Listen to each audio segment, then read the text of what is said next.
L'ambiance monte à la patinoire du Haras. C'est parti pour le début du 4e match de cette finale du championnat de France entre Angers et Rouen. Rouen qui est encore en vie dans cette série après avoir perdu les 2 premiers matchs à domicile. Les Rouennais se sont imposés sur cette glace hier soir, 4-2.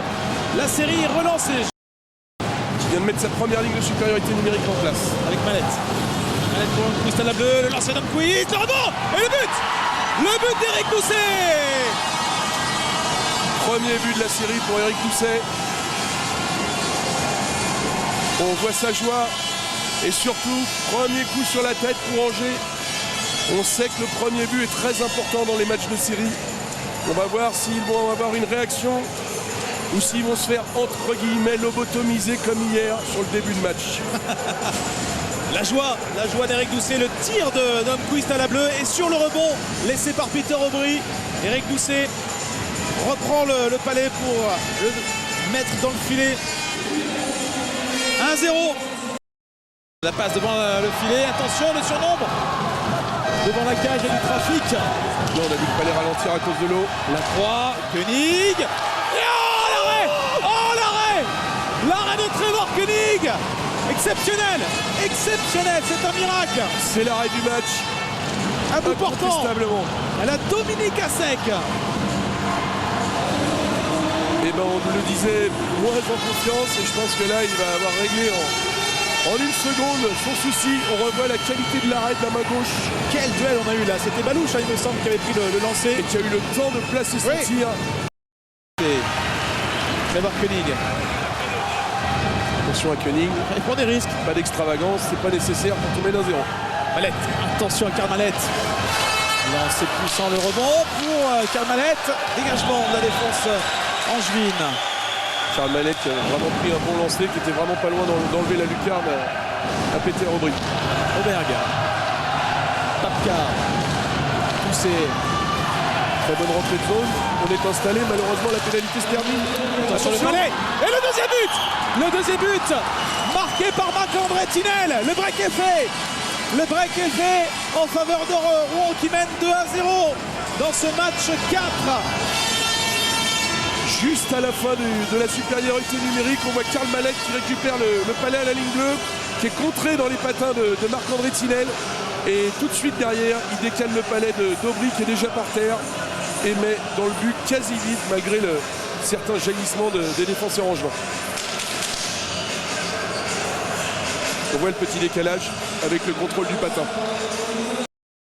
Ce dégagement qui était directement dans le filet. Attention Malette pour Doucet peut-être, Malette qui fixe Aubry, la cage est vide. Et le but, le troisième. Quel exploit de Karl Malette. Fidèle au rendez-vous dans les grands matchs. C'est lui qui est en train de tuer ce match 4. Rouen est en train de gagner son billet pour le match numéro 5 grâce à son capitaine Karl Malette.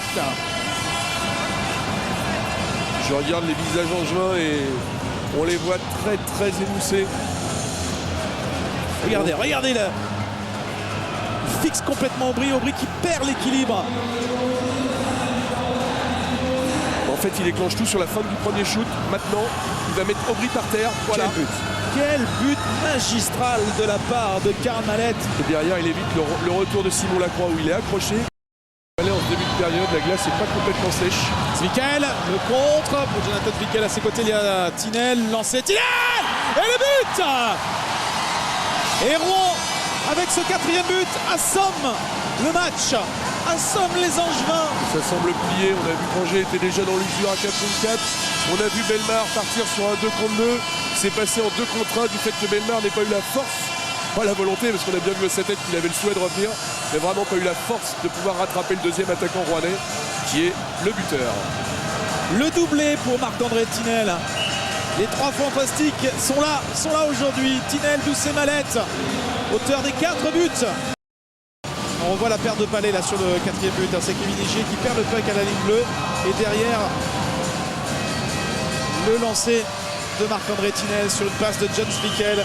Bien décalé, Marc-André Tinel. Vous voyez le déplacement d'Aubry, mais malheureusement pour le gardien d'Angers, il est en retard.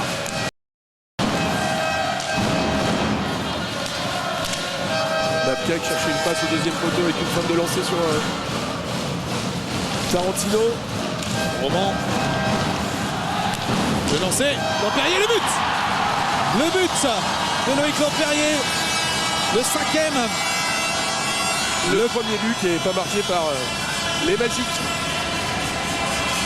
Loïc Lampérier. La joie, le sourire mesuré quand même de Christian Pouget. Et c'est une bonne récompense pour ces jeunes joueurs qui quand même sont titulaires à ce niveau-là. C'est pas rien. Lampérier, Roman, qui font énorme, Luc Tardif aussi, qui font énormément de travail, énormément de sacrifices, qui ne sont pas les buteurs de cette équipe, mais qui sont les besogneux et ils connaissent leur rôle et ils savent très bien exploiter la situation. Donc le but de Lampérier là, c'est vraiment une belle récompense de tout le travail qu'ils exécutent depuis le début de ces playoffs. Cette ligne composée de Jérémy Roman, Loïc Lampérier et Lionel Tarantino. 5-0. Score très lourd. Et le 6e. Le 6e, plus rien ne va. Plus rien ne va pour Angers qui a complètement éteint la lumière. Victor Aubry est sorti de son match. Angers lâche et on commence à voir certains spectateurs quitter la patinoire. Ils savent que le match est en train de se plier. Le coup du chapeau, Jérôme, pour cet homme, Marc-André Tinel. 3 buts dans ce match. On en parlait tout à l'heure, tous les deux, c'est vraiment un des cadors du Et championnat. on le voit, on l'a vu à l'antenne. Cyril Martinotto nous a montré le départ des supporters angevins déçus. Ils seront quand même plus d'une centaine à Rouen mardi pour ce 5e match. Ça va être grandiose, ça va être vraiment immense ce 5e match. C'est un attentat quand même, on va en voir la confirmation. Ah oui, il n'y a pas d'autre mot. Charge à la tête. Mais c'est incompréhensible, il n'y a plus de match, il n'y a plus d'enjeu, alors c'est un règlement de compte. Et je pense qu'aussi... Numéro 26, 2 minutes et 10 minutes pour charger au niveau de la tête. Qui subit la charge du côté rouennais? Hop, 2 plus 10. Je pense que c'est Tinel. Ouais. C'est Holmquist. C'est Holmquist parce que c'était un défenseur. Et rien de bien grave. 2 minutes plus 10 minutes de punition pour charge au niveau de la tête. Okay. 2 plus 10, totalement justifié. On vient d'entendre Frédéric Bachelet faire le résumé de la pénalité. Et Trevor Koenig qui se jette. Oula, Bagarre. il y a eu un premier mauvais geste de Bellemare et Koenig derrière. Chez nous, il y a eu un très très mauvais réflexe. Et voilà, et là on est dans la provoque parce que on était sur glace, on touche pas au gardien de but. Bellemare doucé, ça chauffe alors qu'on revoit l'altercation. Alors, si même entre Québécois, on se bat là, je ne comprends plus rien, ce sont quand même des jeux charmants. Entre petits Québécois, ils sont adorables les Québécois. Non, je pense qu'il y a deux choses. D'une part, Bellemare ne fait pas de faute au départ. Par contre, au contact avec Koenig, il se laisse volontairement et avec plaisir tomber sur le gardien de but. Ça, c'est une réalité. Et ça énerve Koenig qui a 2 doigts de péter les plombs et de remettre un coup. Et là, ça peut être très préjudiciable pour Rouen. Les 10 dernières secondes, Lampérier qui va contrôler, finir cette petite match. Et c'est fini. C'est fini. Victoire dans ce match 4 de Rouen. 6 buts à 1. Rouen qui gagne son ticket pour le 5e match de cette finale. Victoire large, victoire à sens unique. Ouais, bien trop émoussé ce soir pour faire quelque chose.